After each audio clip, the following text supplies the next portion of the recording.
Hello and welcome to CVR News Network. You're watching CVR English and I'm Sandeep.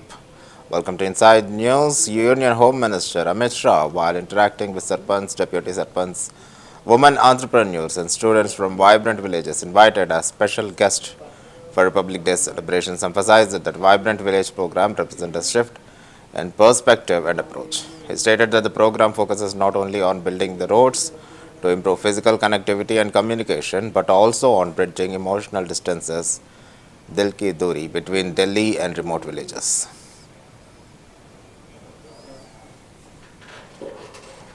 कार्यक्रम एक approach के बदलाव का शुरुआत है, दृष्टिकोण के बदलाव की भी शुरुआत है। इतने सालों की आजादी के बाद भी दुर्गम सीमांत क्षेत्रों में रहने वाले गांवों में ये भाव जगाना कि हम भारत का ही हिस्सा है और बाकी सारा भारत हमारी चिंता कर रहा है। वाइब्रेंट विलेज प्रोग्राम के डिटेल में जाएंगे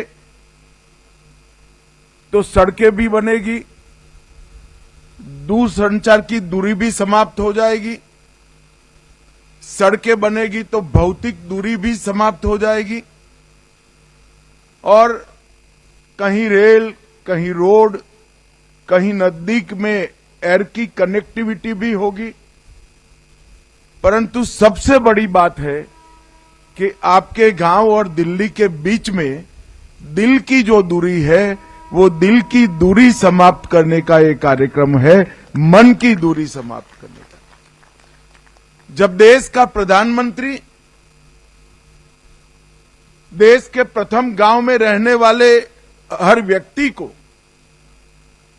देश के राष्ट्रीय उत्सवों में याद कर निमंत्रण भेजकर मेजबानी कर इनको हिस्सा लेने के लिए जब बुलाता है तो अपने आप ये जो मन की संवेदनाओं से दिल की दूरी समाप्त हो जाती। 3 वर्ष से लगातार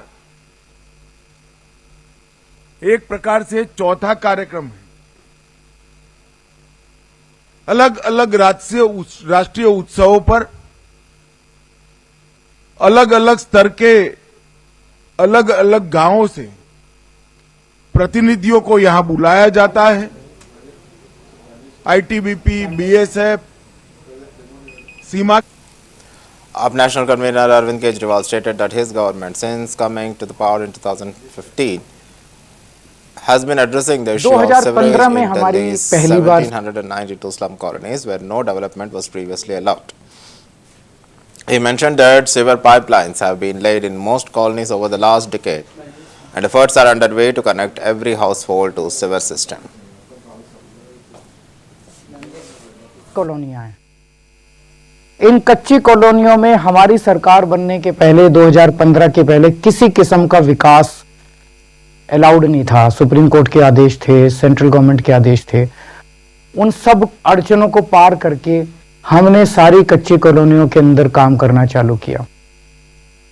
इन कच्ची कॉलोनियों में सीवर की कोई पाइपलाइन नहीं थी, तो जाहिर तौर पे ये सारा का सारा सीवर जो है वो नालियों के अंदर बहता था, गलियों के अंदर बहता था। लोगों का जीवन नर्क था। पिछले 10 साल में लगभग सभी, कुछ कॉलोनियां रह गई हैं, लगभग सभी कॉलोनियों में हमने सीवर की पाइपलाइन डाली है, नई पाइपलाइन डाली है, बहुत बड़े स्तर के ऊपर। पाइपलाइन डालने के बाद अब हर घर को सीवर से जोड़ने का काम चल रहा है। दूसरी तरफ कई कॉलोनियों के अंदर जहां सीवर की पाइपलाइन थी वो बहुत पुरानी हो गई हैं। आज कई जगह से मुझे शिकायत सुनने को मिलती है कि सीवर ओवरफ्लो कर रहा है जी, सीवर लीक कर रहा है जी, सीवर जैम हो गया है जी, सीवर का पानी पीने के पानी से मिक्स हो रहा है जी। मैंने ये तय किया है कि बहुत जल्दी युद्ध स्तर के ऊपर सरकार बनने के बाद दिल्ली की जहां जहां पुरानी सीवर की लाइन बैठ गई है, लीक कर रही है, खराब हो गई है, उन सीवर की पुरानी पाइपलाइंस को रिप्लेस किया जाएगा ताकि लोगों को सीवर की वजह से होने वाली समस्याओं से छुटकारा दिलाया जा सके। तो अगर आपके भी इलाके में सीवर की समस्या है, आप घबराना मत। सरकार बनने के बाद आपके क्षेत्र में भी हम बहुत जल्दी सीवर की पाइपलाइन रिप्लेस कर देंगे, सीवर की सफाई करवाएंगे ताकि आपको सीवर की गंदगी से मुक्ति मिल सके। 2015 में हमारी पहली बार सरकार जब बनी थी तो इतनी समस्याएं हम लोगों ने एक तरह से लीगेसी के तौर पे इनहेरिट की थी। उनमें से एक बड़ी समस्या सीवर की थी। दिल्ली में 1792 कच्ची कॉलोनियां हैं। इन कच्ची कॉलोनियों में हमारी सरकार बनने के पहले 2015 के पहले किसी किस्म का विकास अलाउड नहीं था। सुप्रीम कोर्ट के आदेश थे, सेंट्रल गवर्नमेंट के आदेश थे। उन सब अड़चनों को पार करके हमने सारी कच्ची कॉलोनियों के अंदर काम करना चालू किया। इन कच्ची कॉलोनियों में सीवर की कोई पाइपलाइन नहीं थी, तो जाहिर तौर पे ये सारा का सारा सीवर जो है वो नालियों के अंदर बहता था, गलियों के अंदर बहता था। लोगों का जीवन नर्क था। पिछले 10 साल में लगभग सभी, कुछ कॉलोनियां रह गई हैं, लगभग सभी कॉलोनियों में हमने सीवर की पाइपलाइन डाली है, नई पाइपलाइन डाली है, बहुत बड़े स्तर के ऊपर। पाइपलाइन डालने के बाद अब हर घर को सीवर से जोड़ने का काम चल रहा है। दूसरी तरफ कई कॉलोनियों के अंदर जहां सीवर की पाइपलाइन थी वो बहुत पुरानी हो गई हैं। आज कई जगह से मुझे शिकायत सुनने को मिलती है कि सीवर ओवरफ्लो कर रहा है जी, सीवर लीक कर रहा है जी, सीवर जैम हो गया है जी, सीवर का पानी पीने के पानी से मिक्स हो रहा है जी। मैंने ये तय किया है कि बहुत जल्दी युद्ध स्तर के ऊपर सरकार बनने के बाद दिल्ली की जहां जहां पुरानी सीवर की लाइन बैठ गई है, लीक कर रही है, खराब हो गई है, उन सीवर की पुरानी पाइपलाइंस को रिप्लेस किया जाएगा ताकि लोगों को सीवर की वजह से होने वाली समस्याओं से छुटकारा दिलाया जा सके।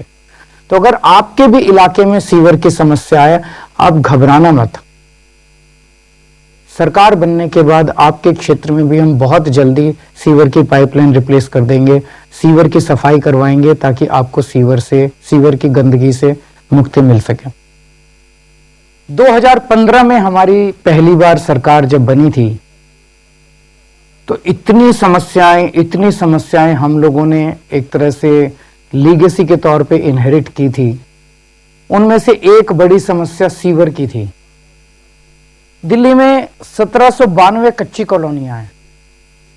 इन कच्ची कॉलोनियों में हमारी सरकार बनने के पहले 2015 के पहले किसी किस्म का विकास अलाउड नहीं था। सुप्रीम कोर्ट के आदेश थे, सेंट्रल गवर्नमेंट के आदेश थे। उन सब अड़चनों को पार करके हमने सारी कच्ची कॉलोनियों के अंदर Defence Minister Rajnath Singh, speaking at Project Veer Gada award ceremony, emphasized the significance of being selected for the initiative, calling it a remarkable achievement. He expressed confidence in the young participants, stating that they are the future of the nation and will bring pride to India on a global stage. Highlighting that 66 out of 100 selected are girls, including one from Manipur. Singh extended his best wishes for their bright future. वीर गाथा में 100 में with in 100 जिनका selection हुआ है, जिनका चयन हुआ है, यह कोई छोटी उपलब्धि नहीं है। मैं कह सकता हूं आप भारत के भविष्य हैं। इस सच्चाई को कोई नकार नहीं सकता। आप में से ही कोई डॉक्टर बनेगा, कोई इंजीनियर बनेगा, कोई आईएएस बनेगा, कोई chief of army staff, naval staff, air staff बनेगा। आप ही में से निकलने वाले हैं। आप ही सारी दुनिया में भारत का मस्तक ऊंचा करेंगे। आपके अंदर वह टैलेंट है, आपके अंदर वह करिश्मा है। और इसमें, इस प्रोजेक्ट में जिस तरीके से आप सबका एक्टिव पार्टिसिपेशन रहा है, मैं सच बताऊं कि आज के 3 साल पहले तो मैं इसकी कल्पना भी नहीं कर सकता था। यह प्रोजेक्ट वीर गाथा एक इतना सक्सेसफुल साबित होगा, इसकी मुझे कल्पना नहीं थी। अब 8 लाख बच्चों से इसकी शुरुआत हुई और आज 2.25 करोड़ से ज्यादा बच्चों ने इसमें पार्टिसिपेट किया है।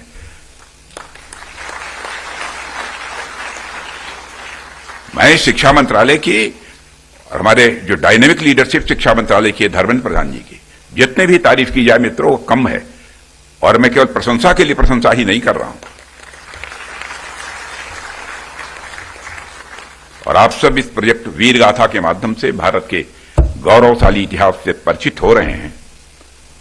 और जैसा कि धर्मेंद्र जी ने बताया कि इसमें 100 जिन बच्चियों का सिलेक्शन हुआ है, उन 100 में आउट ऑफ 166 हमारी गर्ल्स हैं, हमारी बेटियां हैं। और मुझे बताया गया कि एक कोई यहां पर मणिपुर की बेटी है, नेमने इनेंग, यहां है कि नहीं? नेमने इनेंग वहां की है? नहीं है? यहां कहां है? बहुत छुट्टी होगी। हाँ यही है। अभी डायस पर तुम्ही से बात किया था मैंने ना। हाँ। मैं इसको पहचानता नहीं था, बाई चांस मुझे लगा कि यही बेटी होगी। बैठ जाओ बेटा। अब इसके माता पिता बचपन में ही इसके गुजर गए। किन परिस्थितियों में उसने यह टैलेंट हासिल किया है कि 2.25 करोड़ बच्चों में 100 का जिनका सिलेक्शन हो रहा है, उसमें इसने अपना स्थान बनाने में कामयाबी हासिल की।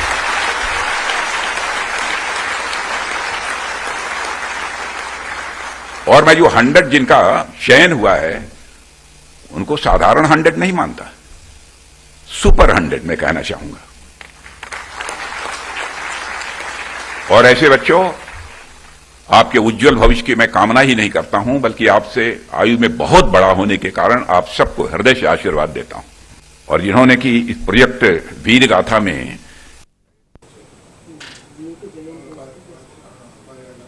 Indonesian President Prabowo Subianto expressed gratitude to India for supporting Indonesia's prominent membership in BRICS, emphasizing that this cooperation would contribute to global stability and regional cooperation.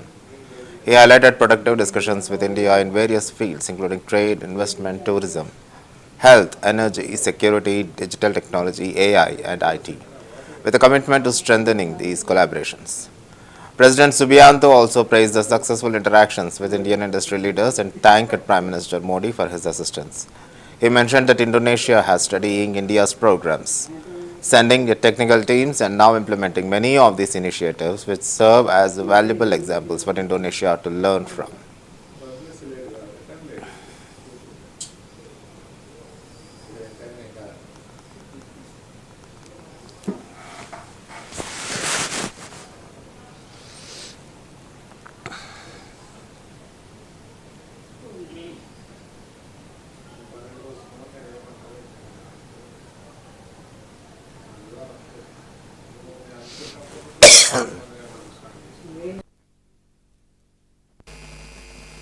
Would like to thank India for supporting our permanent membership in BRICS.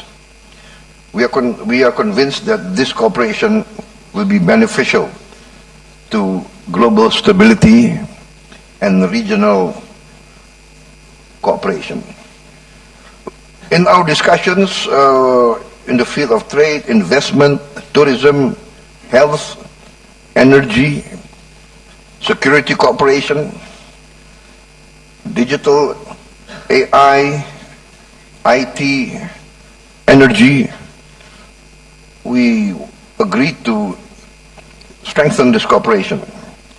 I'm also very pleased to have very successful and good discussions with many leaders of Indian industry, and we discuss in detail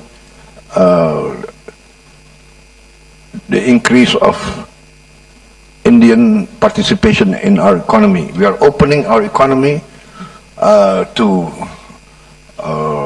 investment, participation in the field of infrastructure, and we invite Indian groups to take part in the infrastructure program of Indonesia in all fields. Also, India was a co-founder of the non-aligned movement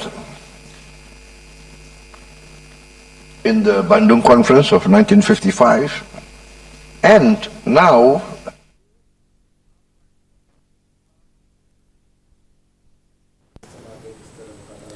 YSRCP Rajya Sabha MP Vijay Sai Reddy announced that the chairman of Rajya Sabha has accepted his resignation, stating that it was voluntarily, spontaneous and made without any concern or pressure. He clarified that his resignation was due to personal reasons. Reddy revealed that he has spoken with his party president, Jagan Mohan Reddy, the day before, explaining in detail why he had decided to quit politics. Despite Jagan Mohan Reddy advising him against his decision, Reddy chose to proceed with his resignation and confirmed his intention to quit politics. My resignation, and the Honorable Chairman Rajya Sabha has accepted my resignation, and he asked me specifically what are the reasons, whether it is voluntary or is there any coercion or undue influence. I have explained to Honorable Chairman that my resignation is voluntary, spontaneous, and there is no coercion, pressure or no undue influence, and it is only because of personal reasons I have submitted my resignation. I have requested the Honorable Chairman to kindly accept it, and he obliged my accept, and he has accepted the resignation. Did you speak to Mr. Jagan Mohan Reddy before taking the Yes, decision? I have spoken to my Honorable Party President Sri Jagan Mohan Reddy Garu yesterday, and I have explained him in detail the reasons why I have taken the decision to quit the politics. And he has advised me not to do so. Despite the fact that he has asked me not to do so, I have continued with my decision, and I have submitted my resignation, and I will be quitting the politics. But will you still be in some ways? My resignation, and the Honorable Chairman Rajya Sabha has accepted my resignation, and he asked me specifically what are the reasons, whether it is voluntary or is there any coercion or undue influence. I have explained to Honorable Chairman that my resignation is voluntary, spontaneous, and there is no coercion, pressure or no undue influence, and it is only because of personal reasons I have submitted my resignation. I have requested the Honorable Chairman to kindly accept it, and he obliged my accept, and he has accepted the resignation. Did you speak to Mr. Jagan Mohan Reddy before taking the Yes, decision? I have spoken to my Honorable Party President Sri Jagan Mohan Reddy Garu yesterday, and I have explained him in detail the reasons why. BJP National President JP Nadda criticized AAP for causing significant problems for the people of Delhi. He remarked that Delhi has been drastic change for the worse, with heaps of garbage scattered across the city and broken roads everywhere. Nadda further accused Delhi Chief Minister Arvind Kejriwal of being involved in numerous corruption scandals, despite having won the election on an anti-corruption platform. He labelled AAP as Kattar Beiman, which means an extremely dishonest party. ये जो आपदा party है, इस party ने दिल्ली को एक तरीके से मुसीबत में ढकेल दिया है। मुझे जिस तरीके का मेरा काम है उसमें मुझे ज्यादातर प्रवास पे रहना पड़ता है, इसलिए मेरी यात्रा दिल्ली में ज्यादा से ज्यादा पार्लियामेंट हाउस से नहीं तो निर्माण भवन से नहीं तो शास्त्री भवन, और अगर बाहर जाना होता है तो या तो रेलवे स्टेशन या एयरपोर्ट, इतनी ही यात्रा होती है।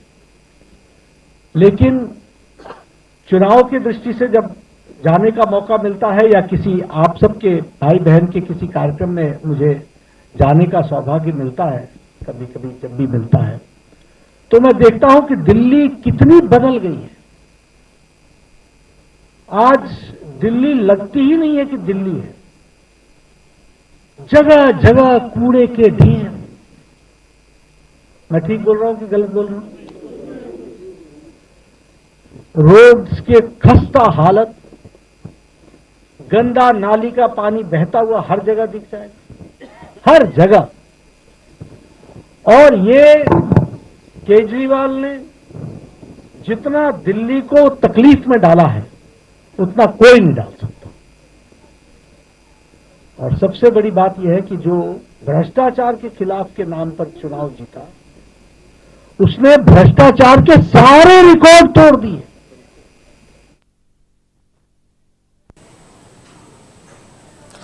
Chief Minister Chandrababu Naidu discussed his Davos visit, focusing on attracting global investments and promoting Andhra Pradesh economic growth.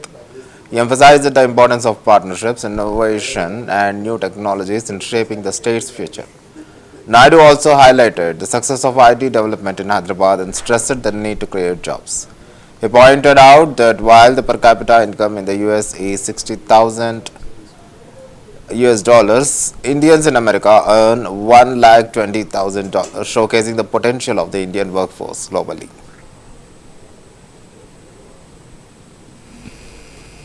Davos అనేది నాకు కొత్త కాదు. ఈ దేశంలో ఫస్ట్ టైం దావోస్కి వెళ్ళాలి అనేది నిర్ణయించింది నేనే. ఒక ట్రెండ్ సెట్ చేశాను. మొట్టమొదటిసారిగా 95లో ముఖ్యమంత్రి కావడం, 97 నుంచి దావోస్కి రెగ్యులర్గా వెళ్ళడం, ఆర్థిక సంస్కరణలు 91 వచ్చాయి, ఇంటర్నెట్ రెవల్యూషన్ ఎర్లీ 90స్లో అంటే 1995 మధ్యలో వచ్చాయి. అక్కడి నుంచి 97 నుంచి నేను 95 ముఖ్యమంత్రి అవుతానే దావోస్కి వెళ్ళడం మొదలుపెట్టాను. అయితే నేను దావోస్కి పోయినప్పుడు చాలా ఇబ్బందులు ఉండేవి మాకు. నేను హైదరాబాద్ అంటే ఏ హైదరాబాద్ అని అడిగేవాళ్ళు.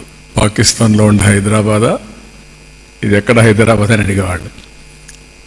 నన్ను గురించి నేను ఇంట్రడక్షన్ చెప్పుకునేవాడిని, లేదు నేను హైదరాబాద్ నుంచి వచ్చానని. హైదరాబాద్కి రావాలంటే మీరు ఎక్కడి నుంచి రావాలని అడిగేవాళ్ళు.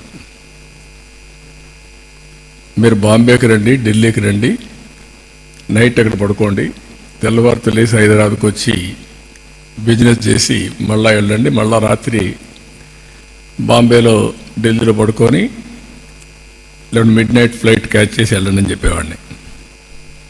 అయితే మేము అక్కడే ఇన్వెస్ట్మెంట్ పెట్టచ్చు కదా, మీ ప్లేస్కి ఎందుకు రావాలనేవాళ్ళు. That was the beginning. అదే మరిగా దావోస్కి రావడానికి ఇండియాలో పాలిటీషియన్స్ ఎవరు ఇష్టపడేవాళ్ళు కాదు. ఒక మిత్ ఉండేది, దావోస్ అంటే రిచ్ పీపుల్ ప్లేస్, డబ్బులు ఉండేవాళ్ళంతా సమావేశం అవుతారు కాబట్టి మనం కూడా వెళితే ప్రో రిచ్ ఇమేజ్ వచ్చి ఓట్లు పడవు అనేది ఒక మిత్ అనమాట. దాంతో ఎవరు వచ్చేవాళ్ళు కాదు. నేను వెళ్ళిన తర్వాత స్లోగా ఎస్ఎం కృష్ణ వచ్చాడు. మొట్టమొదటిగా ఎస్ఎం కృష్ణ గారు నాకు పోటీ ఉండేది దావోస్లో. ఆయన బెంగళూరు గురించి గొప్పగా చెప్పేవాడు, నేను హైదరాబాద్ గురించి దానికంటే ఎక్కువ చెప్పేవాడిని. ఆయన దాని మీద హైదరాబాద్లో ఏముందనేవాడు.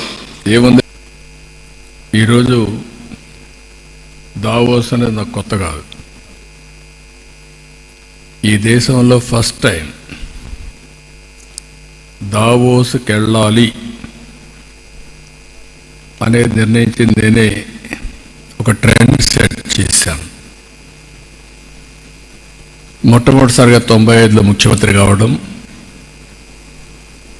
97 నుంచి దావోస్కి రెగ్యులర్గా వెళ్ళడం, ఆర్థిక సంస్కరణలు 91 వచ్చాయి, ఇంటర్నెట్ రెవల్యూషన్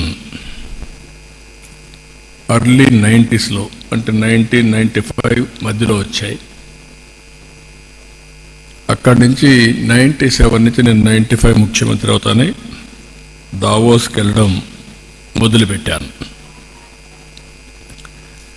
అయితే నేను దావోస్కి పోయినప్పుడు చాలా ఇబ్బందులు ఉండేవి మాకు. నేను హైదరాబాద్ అంటే ఏ హైదరాబాద్ అని అడిగేవాళ్ళు. పాకిస్తాన్లో ఉండే హైదరాబాదా, ఇది ఎక్కడ హైదరాబాద్ అని అడిగేవాళ్ళు. నన్ను గురించి నేను ఇంట్రడక్షన్ చెప్పుకునేవాడిని, లేదు నేను హైదరాబాద్ నుంచి వచ్చానని. హైదరాబాద్కి రావాలంటే మీరు ఎక్కడి నుంచి రావాలని అడిగేవాళ్ళు.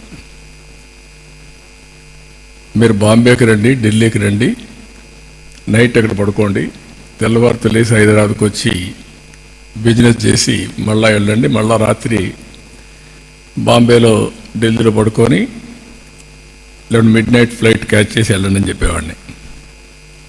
అయితే మేము అక్కడే ఇన్వెస్ట్మెంట్ పెట్టచ్చు కదా, మీ ప్లేస్కి ఎందుకు రావాలనేవాళ్ళు. That was the beginning. అదే మరిగా దావోస్కి రావడానికి ఇండియాలో పాలిటీషియన్స్ ఎవరు ఇష్టపడేవాళ్ళు కాదు. ఒక మిత్ ఉండేది, దావోస్ అంటే రిచ్ పీపుల్ ప్లేస్, డబ్బులుండేవాళ్ళంతా సమావేశం అవుతారు కాబట్టి మనం కూడా వెళితే ప్రో రిచ్ ఇమేజ్ వచ్చి ఓట్లు పడవు అనేది ఒక మిత్ అనమాట. దాంతో ఎవరు వచ్చేవాళ్ళు కాదు. నేను వెళ్ళిన తర్వాత స్లోగా ఎస్ఎం కృష్ణ వచ్చాడు. మొట్టమొదటిగా ఎస్ఎం కృష్ణ గారు నాకు పోటీ ఉండేది దావోస్లో. ఆయన బెంగళూరు గురించి గొప్పగా చెప్పేవాడు, నేను హైదరాబాద్ గురించి దానికంటే ఎక్కువ చెప్పేవాడిని. ఆయన దాని మీద హైదరాబాద్లో ఏముందనేవాడు. ఏముంది, ఈరోజు దావోస్ అనేది నాకు కొత్త కాదు. ఈ దేశంలో ఫస్ట్ టైం దావోస్కి వెళ్ళాలి అనేది నిర్ణయించింది నేనే. ఒక ట్రెండ్ సెట్ చేశాను. మొట్టమొదటిసారిగా 95లో ముఖ్యమంత్రి కావడం, 97 నుంచి దావోస్కి రెగ్యులర్గా వెళ్ళడం, ఆర్థిక సంస్కరణలు 91 వచ్చాయి, ఇంటర్నెట్ రెవల్యూషన్ ఎర్లీ 90స్లో అంటే 1995 మధ్యలో వచ్చాయి. అక్కడి నుంచి 97 నుంచి నేను 95 ముఖ్యమంత్రి అవుతానే దావోస్కి వెళ్ళడం మొదలుపెట్టాను. అయితే నేను దావోస్కి పోయినప్పుడు చాలా ఇబ్బందులు ఉండేవి మాకు. నేను హైదరాబాద్ అంటే ఏ హైదరాబాద్ అని అడిగేవాళ్ళు. పాకిస్తాన్లో ఉండే హైదరాబాదా, ఇది ఎక్కడ హైదరాబాద్ అని అడిగేవాళ్ళు. నన్ను గురించి నేను ఇంట్రడక్షన్ చెప్పుకునేవాడిని, లేదు నేను హైదరాబాద్ నుంచి వచ్చానని. హైదరాబాద్కి రావాలంటే మీరు ఎక్కడి నుంచి రావాలని అడిగేవాళ్ళు. మీరు బాంబేకి రండి, ఢిల్లీకి రండి, నైట్ అక్కడ పడుకోండి, తెల్లవారితో లేసి హైదరాబాద్కి వచ్చి బిజినెస్ చేసి మళ్ళా వెళ్ళండి, మళ్ళా. And that's the end of the Inside News. Keep watching CVR News English.